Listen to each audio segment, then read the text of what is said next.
Poison Ivy never appeared as a character, as far as I know, in the.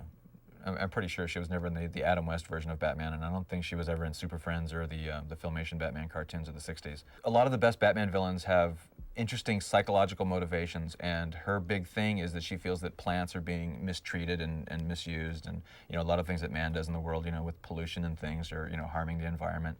So she's, even though she's definitely a villainess, she actually has somewhat noble motivations, but she goes about setting things right in the wrong way.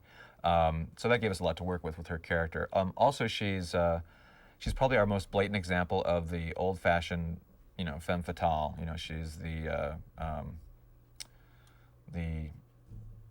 archetypal evil woman, if you will. We even have her in this episode. One of our supporting characters is Harvey Dent, who eventually became Two-Face, the villain Two-Face.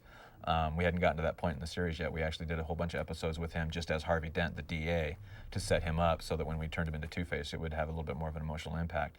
In this episode, she's actually engaged to Harvey Dent, but she actually has ultimately evil things in mind for him as well. The actual costume is based very much on what they did in the comics, but one of the interesting things is that literally in the comics, the tunic portion of her costume is literally made out of hundreds of leaves, and that's just way too much line work to animate. So we had to come up with a way of simplifying that for animation. So we kind of came up with just this one-piece bathing suit kind of outfit with flowered scallops on the edges, which would kind of give a leaf type motif, and then we put like thorny type protrusions on her gloves and her boots to kind of get the idea that she's a dangerous flower as well.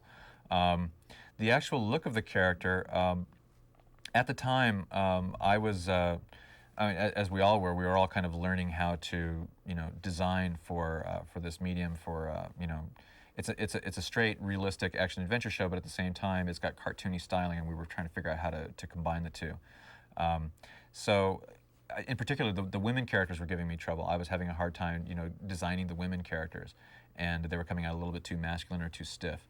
And so there was an artist that I had known for years named Lynn Naylor, who excelled in doing real cartoony but cute and appealing women characters. So we actually hired her to do a bunch of different character designs for Poison Ivy and for the Renee Montoya character, who's a Hispanic policewoman, and the Summer Gleason, who's the newscaster.